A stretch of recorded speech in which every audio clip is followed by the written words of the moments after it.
Sports Office on location at Fire Bells in Albuquerque, hanging out with a very special UFC fighter, Clay Guida, and of course Lawrence Gilligan always joining us. And Clay, you have the big fight coming up, UFC 164, Chad Mendes, training hard right now. What kind of problem is he going to present to you? First of all, thanks for having me on the show. Chad presents a number of problems: his athleticism, his power. He's knocked out his last 3 opponents. But to me, it comes down to just hard work. You know, being a veteran, I've lost probably more fights than he's actually had. So I've been in there with the best. I've beaten the best. I've lost to the best. So it's just a matter of who's going to want to go out there and suffer the most. And as far as the time off and stuff like that, has that been beneficial, healing your body and all that, and getting ready for the fight? Yeah, absolutely. You know, the fight was originally slated for April 20th, and you know, got a little injured. That had some name in the game, but we bounced back, and you're going to see a stronger, more mature, you know, Clay Guida in there, and more hungry than ever. How about finding a guy that you said that you have more, that his experience level isn't nearly as what yours is? What is it like for you to be in the octagon with someone like that? It's an exciting challenge. Like I said, Chad's very explosive. He definitely fights up to the competition.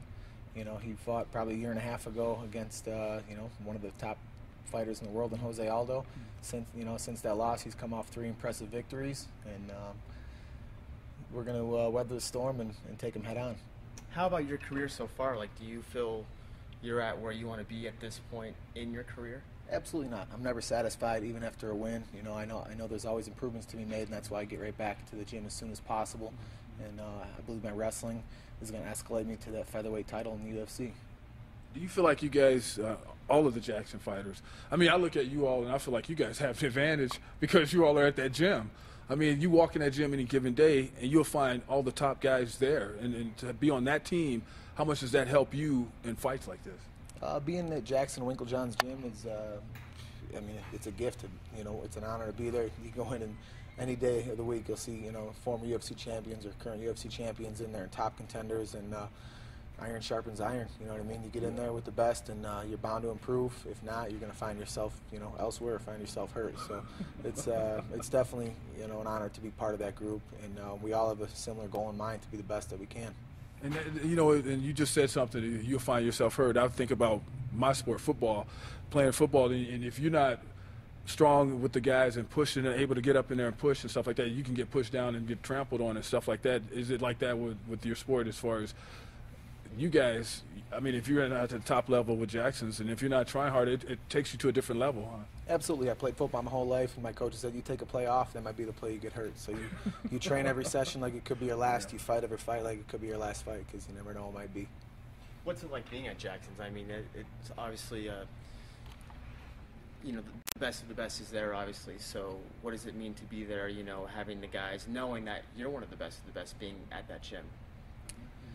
You know, just it's a mindset. I go out there, I expect to win, and I came out here for a reason. These fighters, they don't just come from all over the country. There's people that come from all over the world. You know, Kyle Noak and George St. Pierre, and you know, these fighters, Tom Kong Watson, and you know, these Brazilians that come to the gym, and Diego Brandao. It's very special, and we all have a similar goal in mind to be champion one day.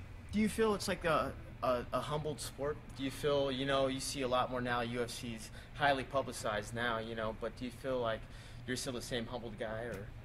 I think some athletes make more of it than it is. We go out there. I don't think of this as a job. You know what I mean? I think that this is a hobby that I get, you know, paid to do. We all make money differently, and I'm excited, you know, of the journey that it's taken me. Sure. You know, it's about the destination, but it's, you know, your experiences along the way, the people you've met, the experiences you've had, and you carry that with you the rest of your life. I get back to your fight with Mendes now. How's training camp gone, and what have you done to? Have you done anything differently, or are you adding stuff to your game? How's it all gone? Training camp for Mendes has been fantastic. I spent about 6 weeks or so kicking off my camp back home at Izzy Style Wrestling, and just they brought in all D1 wrestlers and the top high school wrestlers in the country, you know, just to give me a good look, you know, because Chad is, as far as accolades, he's the best wrestler on paper that I faced. You know, he was a national champion. You know, he was a runner-up, you know, in the national NCAA's, and I'm excited about it. You know, we've put in the time, and you know, our conditioning's going great here at Fire Bells in Albuquerque, and our sparring, you know, everything's going, you know, ahead of schedule over at Jackson's. Yeah, the conditioning looks serious, man. I was trying to get Lawrence out there to work out with you because he's a young guy. Yeah, I'm starting to talking to you right now. It's pretty intense. You know, I prefer working out and training in the summer, having fights in the summer, because we get to go out on the blacktop or on the asphalt and train. When it says it's 80, it feels it's 90 or 95 out there. So it definitely brings up the intensity and just it makes you want to eat that much more because you know how much you sacrificed. What have they told you as far as this fight goes? If you win this one, what's down the pike? I mean, because it's always with UFC, they have like the strategic plan going. You never know. I'm coming off a very close win over, you know, a top contender in Hatsuhioki. He was, you know, he's top 10. Before that, he was #1 contender, and we didn't get much love after that fight. But I'm just focused on taking out Chad Mendes in a big way. There's a couple other guys, namely a good friend of mine and a teammate in Cub Swanson, who's just been on one of the most impressive tears in the featherweight division. He's coming off 5 wins in a row, finishing dudes. And another friend of mine, local guy from back home, and Ricardo Lamas, very high-level wrestler. And so there's a couple guys up there, but I think a big win over Chad puts us right up there at top 2 or 3.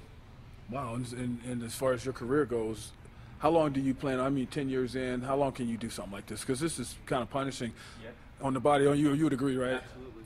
I think mixed martial arts is still too premature to tell. You know, you see an NFL running back, they say 5 to 8 years is a pretty good span for running back. Now, a quarterback, if you get 10 years, you're doing real well. You know, I think the sky's the limit in MMA. I think recovery is something that a lot of athletes and a lot of mixed martial arts don't focus on, which I do a lot. And I'm in better shape now than when I was 18. I'm in better shape than I was 21, than when I was 25. I'm 31 now, and I feel I can do this for another. They say, you know, the male peaks in his mid-30s, so I got a ways to go.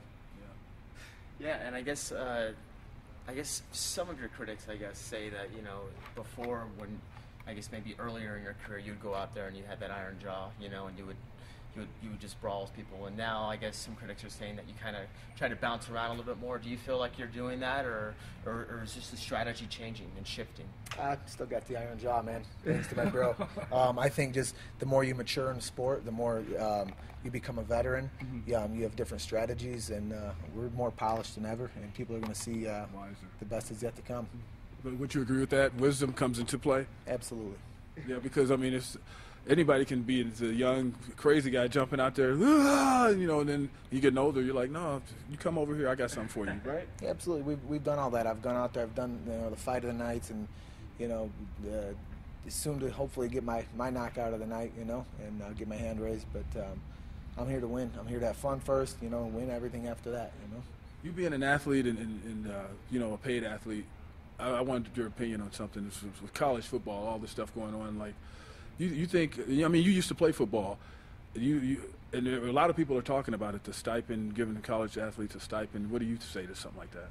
You know what? I know that there's so much drive in college sports. You know, I watch college football more than I do NFL, and these guys are fighting tooth and nail for a position. You know what I mean? There's millions of athletes that are trying to make it to, you know, to the pros.